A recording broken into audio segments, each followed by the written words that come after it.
God bless you, brothers and sisters, and welcome to Godspeed Magazine Live. This week we have changed our content completely in order to bring you an instant breaking special on a group that is exposing the truth about how far left groups are hate groups.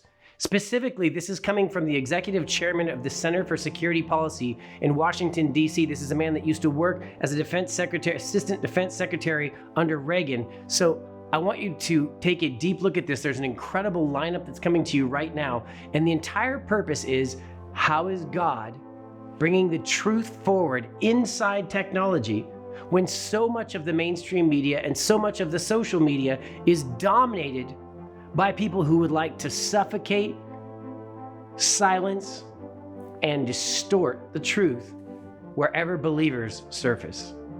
So right now, please stay watching and look for the Muslims that will be in this broadcast speaking for freedom in America. Look for the executive chairman, look for General Boykin, look for all the experts, and make sure that you recognize that when you know the truth, and the real whole truth shall set you free.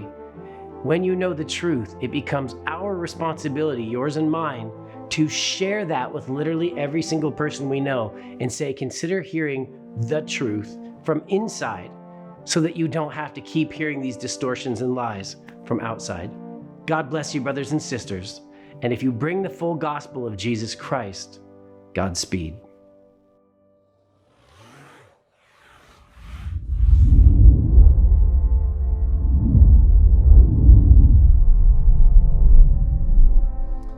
Good afternoon.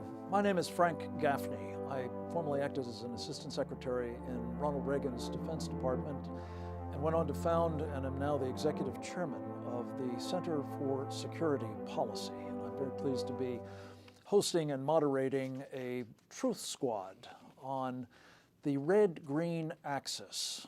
I'm very proud to have with us, as our first presenter, a man who has devoted his life to an oath he swore to protect and defend the Constitution of the United States against all enemies, foreign and domestic. His name is Lieutenant General Jerry Boykin.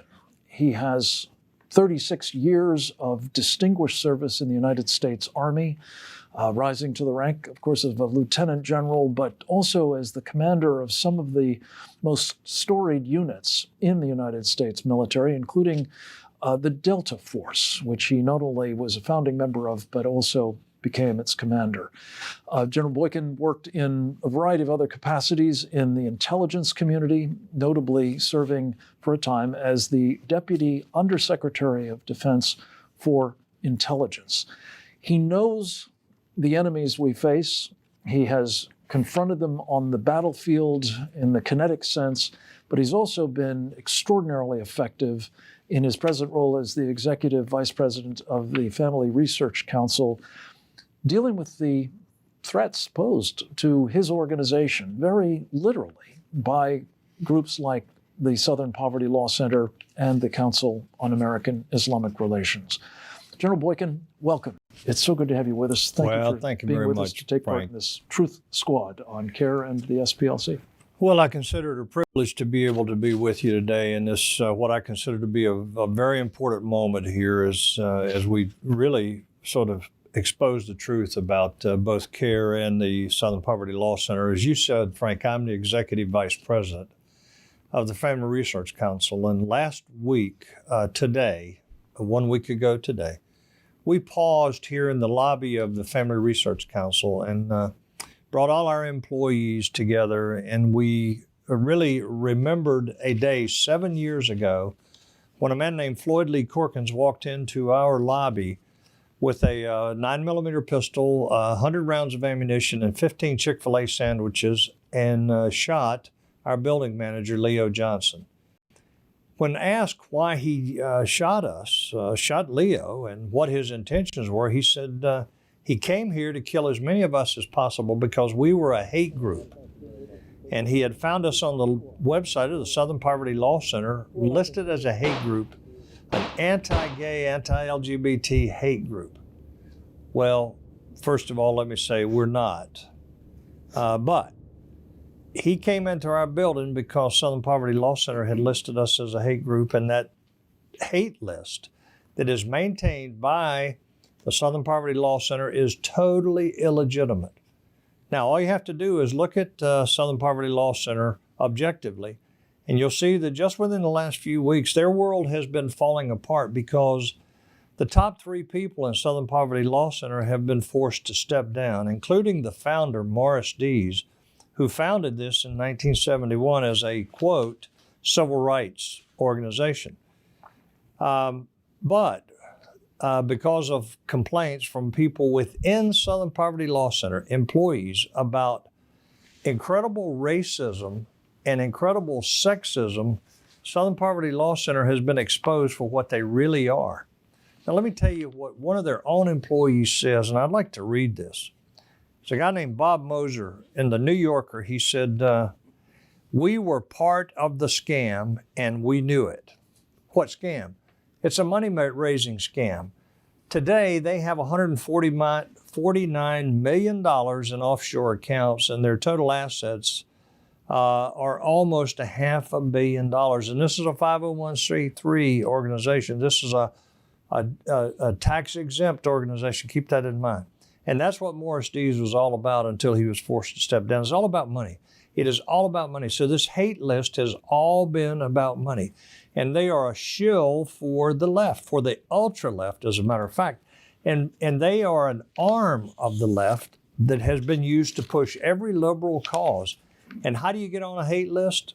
You can either espouse Christian views or conservative views, and if you're having any impact at all within our society, you're going to wind up on that hate list. Frank and the Center for Security Policy are on it because of their conservative views on national security and issues that really matter to us as a nation. Look at this hate list. This hate list is illegitimate. They just on their own decided that they would put together a hate list, but there is no authority for them to do that, and there's no backing. The only thing that gives them any credibility at all is when the media or the U.S. government uses that hate list for their own purposes, or big tech companies, which has occurred in the past. Now the government has backed away from them.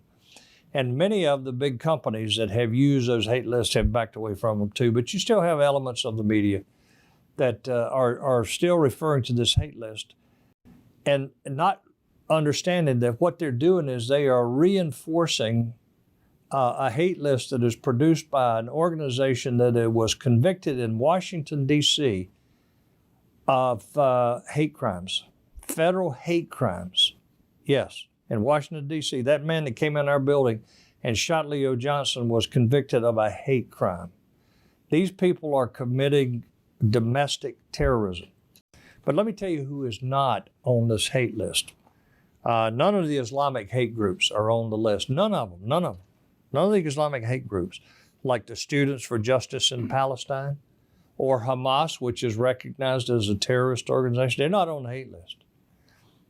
Groups that call for actual violence, like Black Lives Matter, like Antifa, they're not on the hate list. And you ask yourself why. If we get a chance to talk about this more, Frank, I'd be glad to add some additional comments. I could talk for the next couple of hours about who these people are. Yeah. General Boykin, thank you. You've introduced a lot of very important subjects here.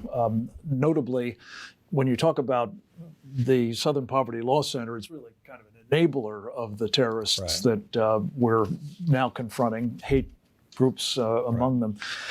And interestingly enough, you mentioned Hamas is not on the Southern Poverty Law Center's list. That's not an accident, I suspect, because in a publication that the Center for Security Policy did, which is available as are all of our books at securefreedom.org, we took out of a very important criminal prosecution, the Holy Land Foundation trial back in 2008, the information that the FBI produced that showed, as a result of wiretaps of the organizational meeting of the Southern Poverty Law Center's partners in the Council on American Islamic Relations, that it was founded by Hamas. Literally founded by what is now a designated terrorist organization. Why? To create a political warfare instrument for Hamas and a fundraising mechanism, hence the title. CAIR is Hamas.